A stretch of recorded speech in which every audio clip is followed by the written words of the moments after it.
오늘 우리에게 주신 하나님 말씀은 창세기 33장 1절에서 11절까지 말씀입니다.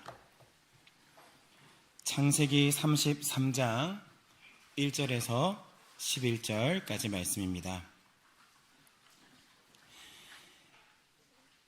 야곱이 눈을 들어 보니 에서가 400명의 장정을 거느리고 오고 있는지라 그의 자식들을 나누어 레아와 라헬과 두 여종에게 맡기고 여종들과 그들의 자식들은 앞에 두고 레아와 그의 자식들은 다음에 두고 라헬과 요셉은 뒤에 두고 자기는 그들 앞에서 나아가되 몸을 7번 땅에 굽히며 그의 형 에서에게 가까이 가니 에서가 달려나와 그를 맞이하여 안고 목을 어금 맞추어 그와 입 맞추고 서로 우니라. 에서가 눈을 들어 여인들과 자식들을 보고 묻되 너와 함께한 이들은 누구냐? 야곱이 이르되 하나님이 주의 종에게 은혜로 주신 자식들이니이다. 그때 여종들이 그의 자식들과 더불어 나와 절하고 레아도 그의 자식들과 더불어 나와 절하고 그 후에 요셉이 라헬과 더불어 나와 절하니 에서가 또 이르되 내가 만난 바 이 모든 때는 무슨 까닭이냐? 야곱이 이르되 내 주께 은혜를 입으려 함이니이다. 에서가 이르되 내 동생아 내게 있는 것이 족하니 내 소유는 내게 두라. 야곱이 이르되 그렇지 아니하니이다. 내가 형님의 눈앞에서 은혜를 입었사오면 청하건대 내 손에서 이 예물을 받으소서. 내가 형님의 얼굴을 배운즉 하나님의 얼굴을 뵌 것 같사오며 형님도 나를 기뻐하심이니이다. 하나님이 내게 은혜를 베푸셨고 내 소유도 족하오니 청하건대 내가 형님께 드리는 예물을 받으소서 하고 그에게 관건함에 받으니라. 아멘. 우리 변화된 야곱이라는 제목으로 우리 담임 목사님 말씀 전해주시겠습니다. 예, 우리 좌우에 계신 분들하고 앞뒤로 한번 인사하실까요? 반갑습니다. 사랑합니다. 축복합니다. 우리 인사대로 하십시다. 예.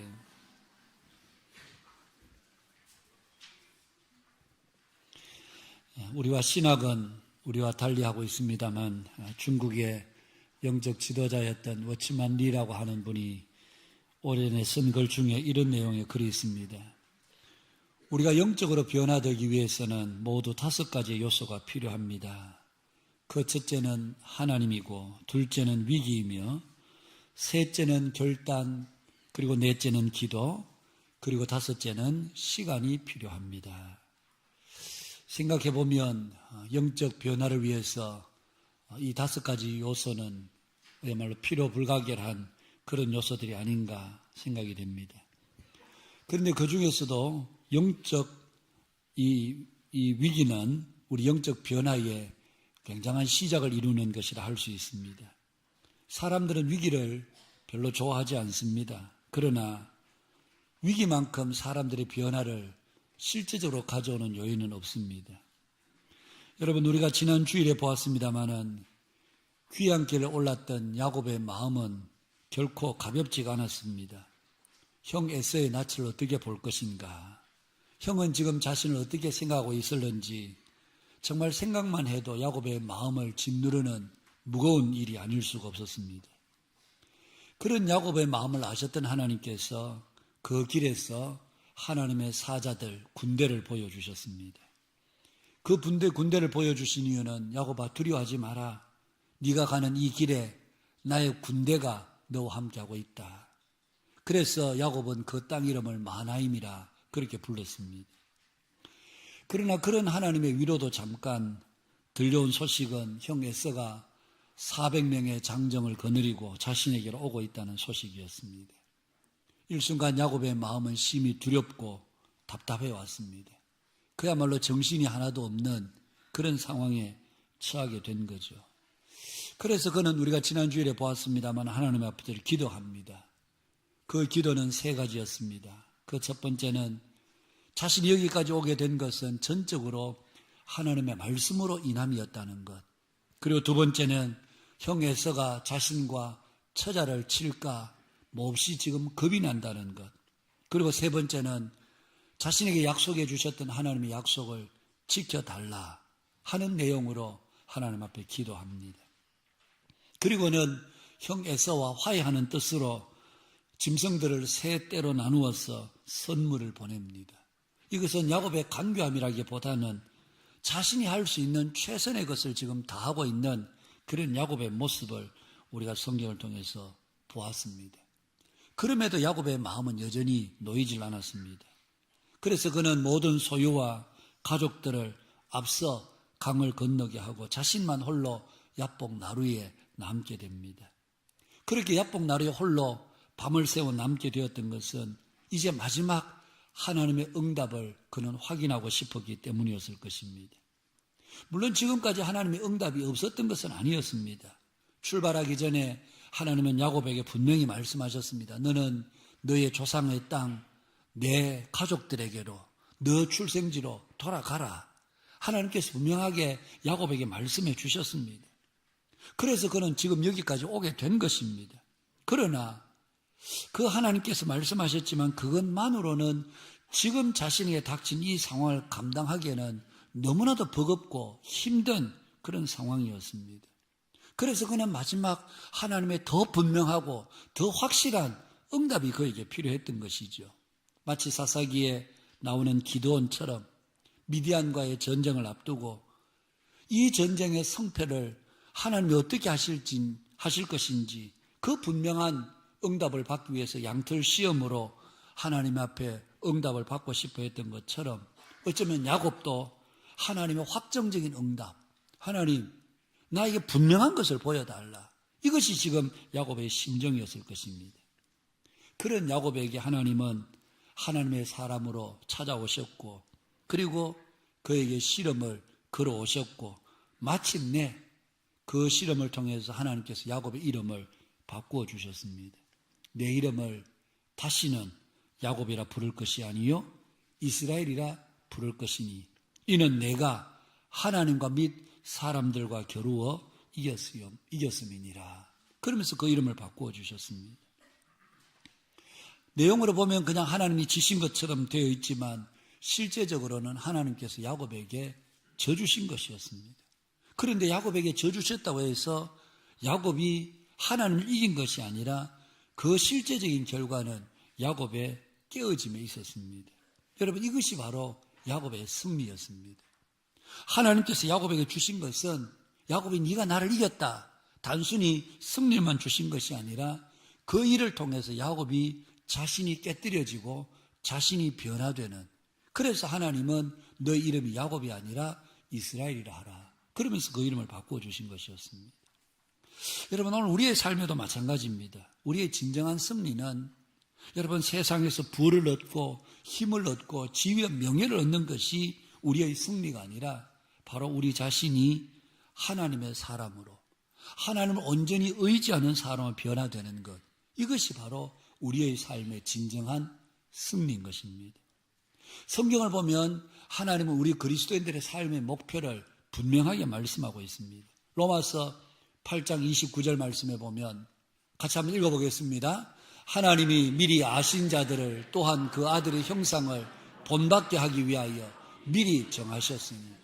하나님이 미리 아신 자들을 미리 정하셨는데 그 이유는 그 아들의 형상을 본받게 하기 위하여 이것이 하나님께서 우리를 부르신 이유와 목적인 것입니다.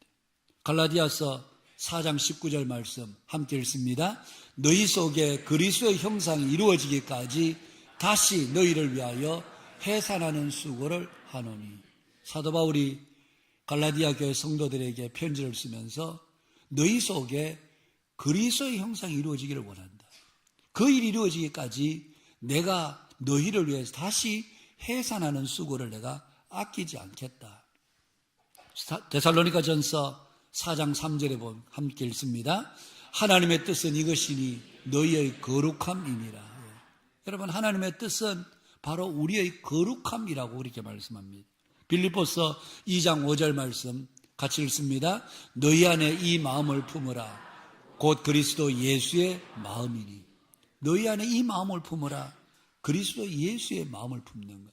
이것이 바로 오늘 하나님께서 우리를 부르셔서 우리를 통해서 이루시기를 원하는 하나님의 목적인 것입니다. 여러분 오늘 그리스도인의 자랑은 세상의 영광과 세상의 자랑이 있지 않습니다. 오늘 우리 그리스도인들의 진정한 승리는 바로 예수 그리스도 예수의 사람으로 바뀌는 것입니다. 이것이 바로 우리 그리스도인들이 얻어야 할 진정한 영적 승리가 바로 이것인 것입니다. 우리가 하나님의 형상으로 그리고 하나님의 형상이 이루어지기까지 우리의 삶에 거룩함이 있고 그리스도 예수의 마음이 우리 속에서 이루어지는 것. 이것이 바로 그리스도인으로서 하나님께서 우리를 부르셔서 우리에게 이루고자 하는 진정한 영적 목표요, 영적 성장인 것입니다. 여러분, 오늘 우리가 읽은 이 창세기 33장은 이제 야복 나루에서 하나님의 사람과의 실험 이후에 변화된 야곱의 모습을 오늘 창세기 33장이 우리들에게 보여주고 있습니다. 야곱은 세 가지 면에서 변화가 뚜렷하게 나타났습니다. 그 첫 번째는 야곱의 삶의 태도가 바뀌어졌습니다. 1절에 보니까 야곱이 눈을 들어보니 에서가 400명의 장정을 거느리고 오는 것이 보였습니다. 얼마 전까지만 해도 야곱의 마음은 심히 두렵고 답답해했던 그였습니다. 그런데 그 실험 이후에 이제 야곱의 마음에는 오히려 담대한 마음이 생겼습니다. 그래서 1절 중반절 이후부터 보면 자식들을 두 아내와 두 여종에게 맡기고 그리고 3절에 보면 자기는 그들 앞에서 나아가되 그렇게 말씀하고 있습니다. 여러분, 이것은 이제 야곱이 더 이상 뒤로 물러서거나 피하려 하지 않고 모든 상황을 정면에서 맞서겠다. 그런 야곱의 결연한 의지를 우리가 말씀을 통해서 보게 되는 거죠. 그런데 중요한 것은 여러분, 그렇게 나아가면서 야곱이 보여준 태도가 우리에게 중요합니다. 그게 보면 몸을 7번 땅에 굽히며 그의 형 에서에게 가까이 나아갔다. 그렇게 말합니다. 여기서 땅에 굽혔다. 이 말은 히브리어는 샤하라는 말입니다. 이 말은 그냥 고개를 숙였다 정도가 아니라 자신의 온 몸을 땅바닥에 엎드리는 이 행위가 바로 샤하라는 말입니다. 여기에 손을 땅에 굽혔다라는 이 말은 고개 숙이는 정도가 아니라 자신의 온 몸을 땅바닥에 완전히 엎드리는 것을 이야기합니다. 여러분, 지금 야곱은 허벅지 관절이 지금 빠져 있습니다. 탈구가 되어 있습니다. 그래서 다리를 절었다고 이야기를 합니다. 그런데 실제로는 말이 저는 것이지 실제는 한쪽 다리를 온 몸을 한쪽 다리로 지탱하고 이쪽 다리는 그야말로 질들 끌다시피 하면서 그 형 에서에게로 나아가고 있었습니다. 여러분, 허벅지 이 관절이 고관절이 탈구되었으면 서 있는 것도 어렵고 걷는 것은 더더욱 어려운 일입니다. 그런데 그런 몸을 이끌고 땅에 굽혔다. 여러분, 한 몇 걸음 나아가서 엎드려 절을 하고 또 몇 걸음 더 나가서 또 땅바닥에 엎드려 절을 하고 또 몇 걸음 나가다가 또 땅에 엎드려 절을 하고 이 한쪽 다리가 고관절이 탈구가 되었으면 여러분, 굽히고 펴는 것이 이게 여간 어려운 일이 아닙니다.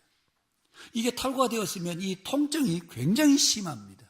그래서 이 불편한 통증이 심하죠. 제대로 서 있을 조차 없는 이 다리를 질질 끌면서 형 앞에 가면서 몇 걸음 가다가 땅바닥에 엎드려 절을 하고 또 몇 걸음 가다가 엎드려 절을 하고 또 몇 걸음 가다가 엎드려 절을 하고 그러기를 자그마치 7번을 했다는 얘기입니다.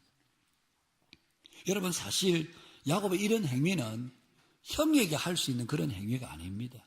고대의 왕이나 황제에게 신하가 엎드려 절을 할 때 그때 땅바닥에 엎드려서 절을 하는 것이지, 여러분, 한날 한시에 한 형제 같으면 그냥 적당히 고개 숙이면서 형님 오랜만에 뵙습니다. 그동안 뭐 무고하셨습니까? 뭐 잘 지내셨습니까? 이것만 해도 형에게 충분한 예의가 되는데 이 야곱은 그 탈골된 이 다리를 이끌고 가서 땅바닥에 엎드려서 마치 왕이나 황제를 대하듯이 그렇게 절을 했다는 얘기입니다. 1637년 2월 24일, 음력으로는 1월 30일입니다. 여러분, 지금 서울 송파구의 그 석촌호수 부근의 삼전도라는 곳에서 당시 조선의 인조 왕이 여러분 청의 태종이었던 홍타이지에게 여러분 3번 절을 하고 9번 머리를 찢는 309 고두례를 행하지 않았습니까? 여러분, 309 고두례는 바로 3번 절을 하면서 이 한 번 절할 때마다 이마를 땅바닥에 3번 찍는 것, 이게 바로 삼배구 고두례입니다. 머리를 땅바닥에 찍는 이 행위는 나는 당신의 종입니다. 청태종 홍타이지에게 나는 당신의 종입니다. 그래서 지금도 거기에 비석이 있다고 그래요. 그것을 가르쳐 역사학자들은 삼전도 굴욕이라 그렇게 말하지 않습니까? 여러분, 야곱은 지금 그보다 더한 이 탈골된 이 고관절 다리를 이끌고 형 앞에 가서 몇 걸음 가다가 땅바닥에 엎드려 절하고 몇 번 가다가 또 땅바닥에 엎드려 절하고 자그마치 7번을 그렇게 했다. 그래서 성경을 보면서 야곱이 왜 그렇게까지 했을까? 생각해보면, 얼핏 생각해보기에는 형의 마음을 풀어주기 위해서 그랬지 않을까? 그런 생각도 들기도 합니다만은, 그러나 그것 이전에 야곱의 마음에 진정한 영적 변화가 있었기 때문에 가능한 일이었습니다. 우리는 종종 사람에게 고개를 숙이면 그것은 지는 것이고 낮은 것이라고 생각합니다. 그러나 여러분, 하나님을 만나고 하나님을 경험한 사람은 하나님 앞에도 우리가 엎드려 숙이지만 때로는 사람에게도 고개 숙일 줄 아는 사람이 바로 하나님을 만나고 하나님을 경험한 사람들의 태도라고 할 수 있습니다. 영적 변화의 특징은 바로 이렇게, 여러분, 하나님 앞에서도 자신을 낮추지만 사람 앞에도 그 겸손함을 잃지 않는 사람입니다. 내가 세월함들에게 왜 고개를 숙여? 여러분, 하나님을 경험하지 못한 사람은 사람에게도 고개 숙일 줄을 모릅니다. 왜냐하면 그 마음속에 교만이 가득 차 있기 때문에 그렇습니다. 우리 속에 교만은 아주 교묘하게 자리 잡고 있습니다. 때로는 자신 스스로도 속습니다. 때로는 겉모습은 겸손한 것 같은데 그 속에는 교만이 웅크리고 들 수 있는, 어느 목사님의 쓴 책에 보니까 그런 내용이 있어요. 예수님께서 누구든지 높고자 하는 자, 어뜸이 되고자 하는 자는 다른 사람에게 종이 되어야 하리라, 낮아져야 한다. 그래서 그 말씀을 가지고 우리 한국 교회는 예수님이 하셨던 세족식을 한다는 겁니다. 여러분, 대학에서 교수님들이 제자들에게, 학교에서 선생님들이 제자들에게 발을 시키는 것, 학생이고 스승이니까 당연히 그것은 누가 높낮이를 말하기 이전에 그것은 엄연히 구분되지요. 그래서 선생님이 가르치는 제자들이지만 내가 너희들을 잘 섬길게, 얼마든지 발을 씻어줄 수 있죠. 그런데 가끔 보면 교회 안에서도 이 세족식이 이루어지는데 목사님들이 장로님들의 발을 씻어주는, 근데 여러분, 겉모습을 보면 목사님이 장로님들의 발을 씻어주니까 아이고 목사님 겸손하다 그렇게 볼 수 있는데, 요 말을 조금만, 요 장면을 조금만 비틀어 보면 그러면 목사님이 높으신 분이야? 목사님이 높으신 분이기 때문에 지금 장로님 발을 씻는 거야? 여러분, 이게 조금만 비틀어 보면 이렇게도 비틀어서 우리가 볼 수 있는, 그러니까 우리는 겸손을 행하기는 하는데 그 겸손 속에는 교만이 가장되어서 나타나는 이런 일들이 우리 속에 교묘하게 수없이 많다는 얘기입니다. 사람들이 고개를 숙입니다. 남들이 보기에는 다 겸손하게 고개를 숙이는데 그 속에는 교만이 자리 잡고 있을 수 있는, 이게 바로 오늘 우리들이, 여러분, 겸손을 가정한 교만이 우리 속에 언제든지 있다는 얘기입니다. 하나님을 경험하지 못한 사람은 절대로 여러분 이게 사람에게 진심으로 사람을 존중히 여기고 귀하게 여기고 그래서 고개를 숙이는 것이 아니라, 내가 그냥 고개를 숙이지만 내가 그냥 형식적으로 숙이는 거지 내가 당신보다 못할 것 같아? 이런 교만을 가지고도 우리는 사람들에게 친절을 바라고 여러분 사랑을 이야기하고 얼마든지 그렇게 할 수 있다는 얘기입니다. 전북 김제에 가면 여러분 기역자 교회로 유명한 금산교회라고 있습니다.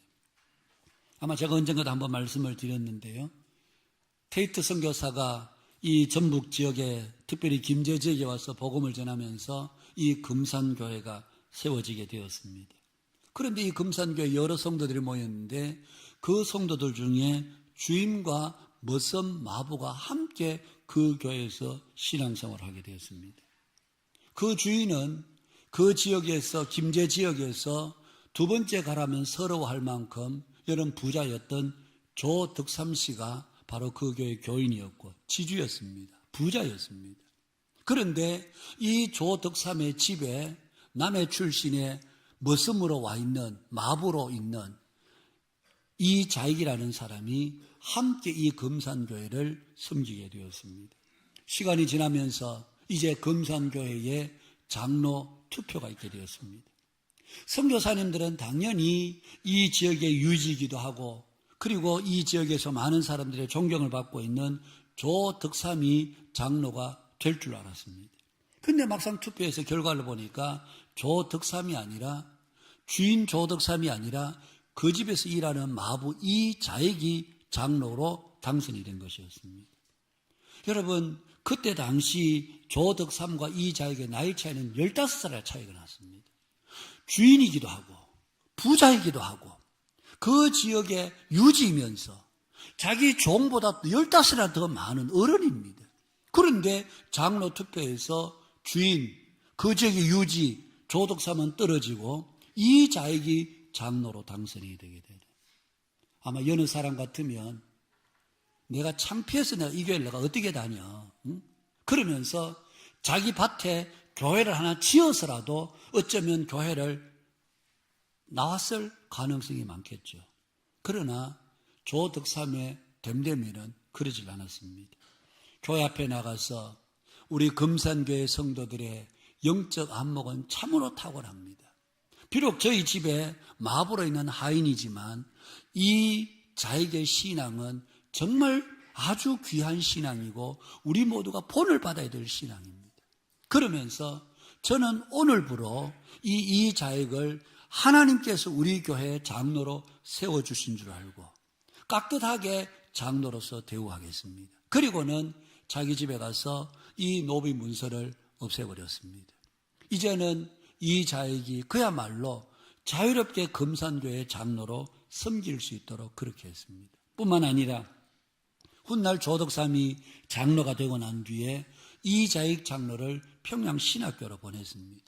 거기서 신학 공부를 마치고 목사 안수를 받고 그랬을 때 조덕삼 장로는 이자익 목사를 자기 교회 담임 목사로 청빙을 했습니다. 그리고는 오래도록 함께 교회를 섬겼다는, 여러분, 우리 한국 교회사에 정말 오래도록 남아있는 아름다운 미담이고 정말 아름다운 이야기가 아닐 수가 없습니다. 여러분, 하나님을 경험한 사람은 때로는 사람들 앞에서도 정말 고개 숙일 줄 아는, 이게 오늘 야곱이 우리에게 보여주는 삶의 태도입니다. 여러분, 야곱이 형이 이렇게까지 할 필요가 있나 싶을 만큼 그러함에도 불구하고 그 탈골된 다리를 이끌고 가서 7번이나 엎드려서 형에게 예를 다하는 것을 보면 하나님을 경험한 사람은 사람들 앞에도 자신을 낮출 줄 아는 사람, 이것이 오늘 야곱이 33장에서 우리에게 보여준 첫 번째 변화의 모습입니다. 그런가 하면 두 번째는 야곱의 변화는 말의 변화가 있었습니다. 5절에 보니까 에서가 여인들과 자식들을 보면서 야곱에게 묻습니다. 너와 함께한 이들은 누구냐? 그러자 야곱이 대답합니다. 하나님이 주의 종에게 은혜로 주신 자식들입니다. 그리고 에서가 다시 묻습니다. 내가 만난 바 이 모든 때는 무슨 까닭이냐? 내 동생아, 내게 있는 것이 족하니 내 소유는 내게 두라. 야곱이 세 때나 걸쳐서 많은 선물들을 에서에게 보냈는데 에서가 동생아, 나도 소유가 충분해. 나도 사는 게 괜찮아. 그러니까 너 것은 네가 너에게 그냥 두어라. 나에게 선물 그렇게 보낼 필요가 없다. 그렇게 이야기를 합니다. 그러자 야곱이 11절에 보니까 하나님이 내게 은혜로 주신 것들입니다. 그렇게 대답을 합니다. 여러분, 야곱의 말 한마디 한마디 속에 보면 자식들도 소유도 모두 하나님께서 내게 주신 것들입니다. 뿐만 아닙니다. 여러분, 10절 중반절에 보면 내가 형님의 얼굴을 배운 적 하나님의 얼굴을 본 것 같사오며, 어떻게 들으면 이 야곱이 그 형 에서에게 아부하는 그런 말처럼, 내가 형님을 보니까 하나님을 본 것 같습니다. 아부하는 말처럼 보일지라도 여러분, 야곱의 이 말은 형 에서에게 아부하는 말이 아닙니다. 에서의 변화된 모습 속에서 일하시는 하나님을 보았다는 뜻입니다. 여러분 생각해 보십시오. 불과 몇 시간 전까지만 해도 에서는 분노의 마음을 가지고 있었습니다. 400명의 장정을 거느리고 왔다는 것 자체가 야곱을 죽이겠다는 의도였습니다. 그런 에서의 마음을 오는 길 가운데서 하나님께서 에서의 마음을 바꾸어 주셨습니다. 야곱은 지금 에서에게서 그 하나님이 일하시는 역사를 본 것이었습니다. 그래서 내가 형님의 얼굴 속에서 하나님의 모습을 제가 지금 보고 있습니다. 그러면서 그는 형에게 내가 형님의 얼굴을 배운 적 하나님의 얼굴을 본 것 같습니다. 그렇게 고백하고 있는 것입니다. 여러분, 영적 변화를 겪은 사람들의 특징은 바로 보는 것과 말하는 것에 분명한 변화가 있는 사람입니다. 같은 것을 보더라도 은혜가 있는 사람은 다르게 보고 다르게 말하는 사람입니다.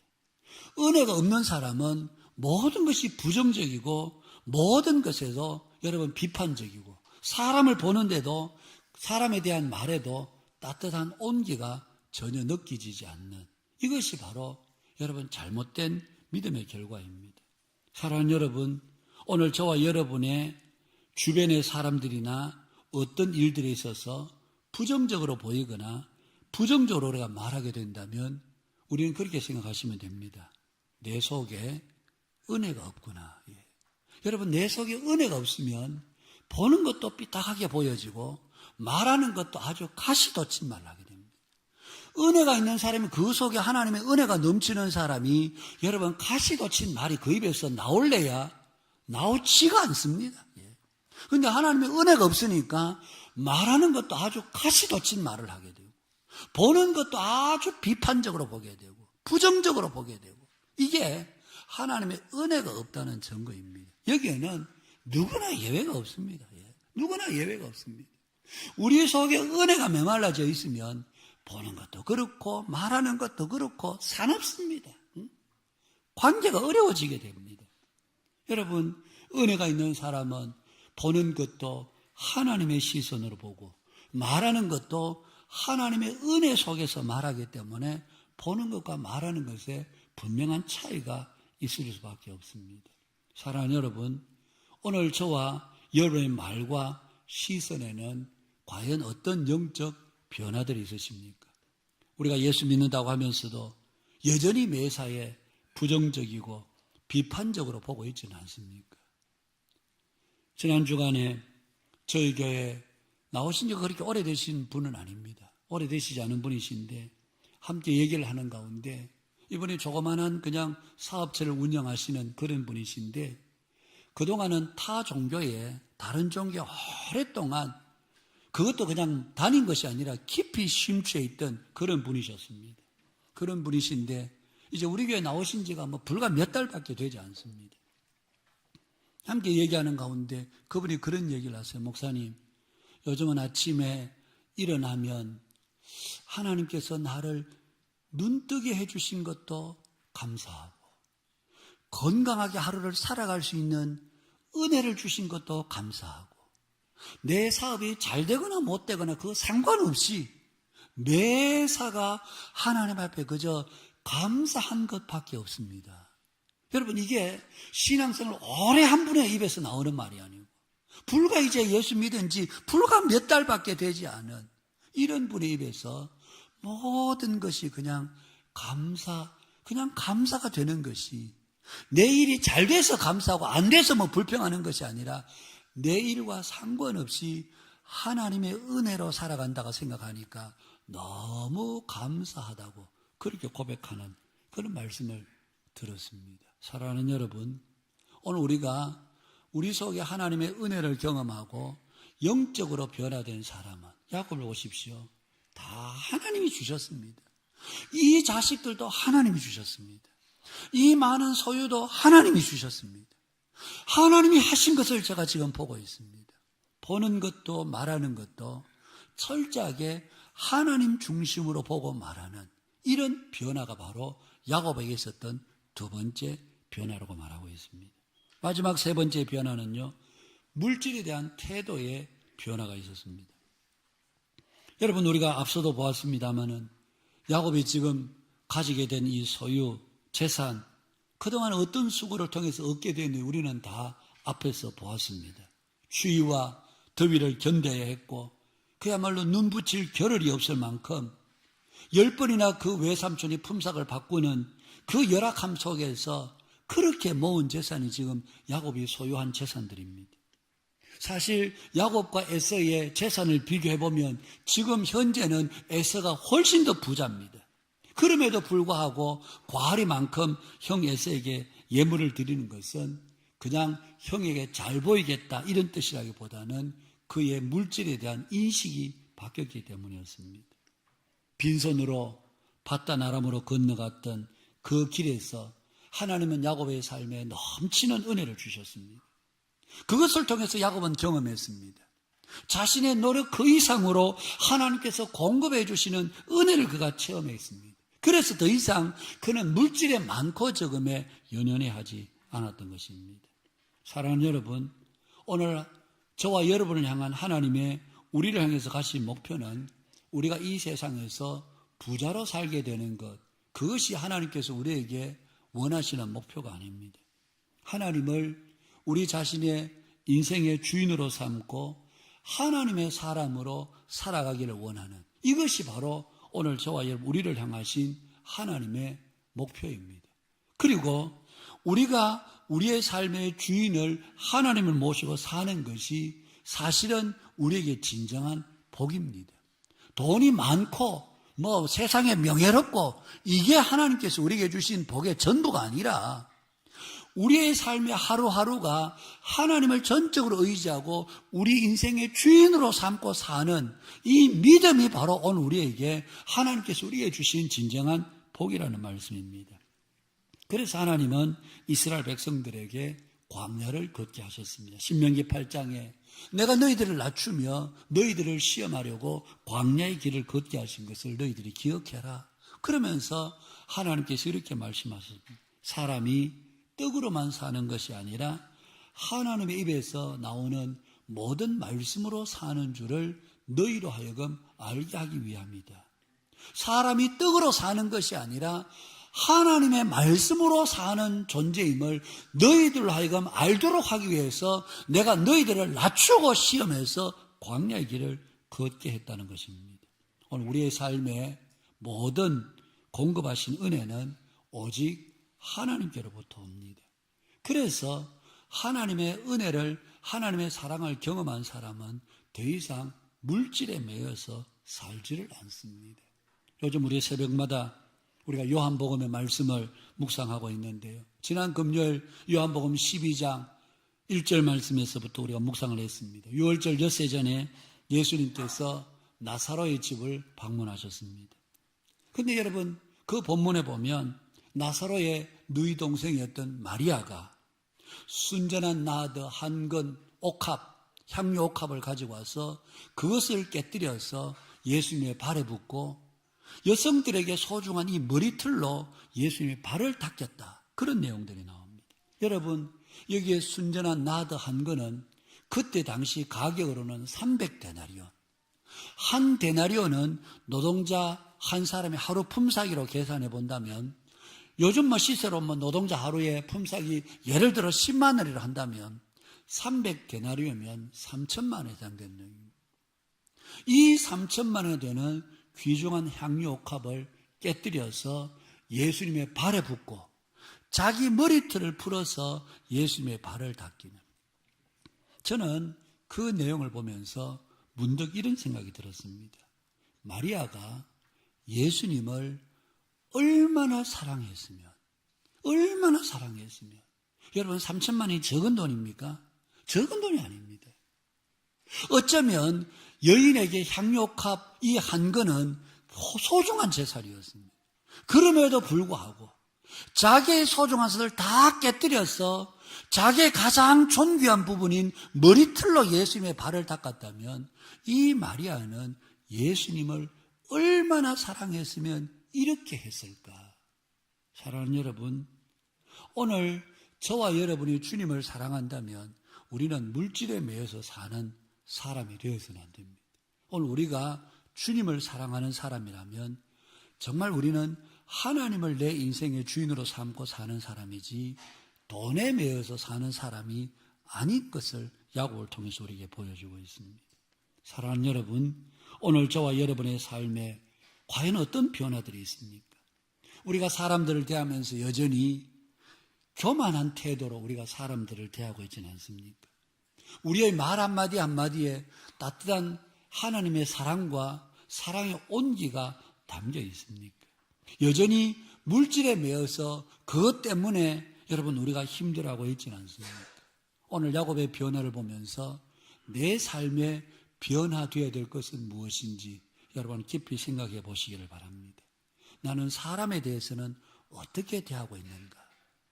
나보다 여러 가지로 높고 나보다 지위가 있으면 그 앞에 깽하고 머리를 숙이지만 나보다 조금 못하고 나보다 좀 부족하다 싶은 사람에게는 우리가 그를 함부로 대하고 있지는 않는지 우리 자신의 사람에 대한 태도를 우리 자신이 점검해 보시길 바랍니다. 우리의 보는 것이나 말하는 것에 가시도 친 말이 우리의 입에서 그냥 마구 쏟아져 나오고 있지는 않는지, 여전히 물질에 매여서 주님 사랑한다고 말하지만 여전히 돈에 매여서 우리가 살아가고 있다면 아직 우리에게는 변화가 필요한 모습이라고 말할 수 있을 것입니다. 사랑하는 여러분, 하나님은 우리가 사람에 대해서 또 물질에 대해서 그리고 우리의 입술의 말에 대해서 분명한 영적 변화를 우리가 가지게 되기를 원하고, 그래서 오늘 야곱을 통해서 우리에게 실질적으로 믿음 안에서 변화된 모습이 어떤 모습들인지 오늘 창세기 33장을 통해서 우리에게 보여주고 있는 것입니다. 오늘 야곱의 이 변화가 우리 모두의 삶의 변화가 되어서 사람에 대해서 우리 하는 말에, 물질에 진정한 영적 변화를 경험하는 오늘 저와 여러분 우리 모두의 삶이 되실 수 있기를 주님의 이름으로 축복합니다.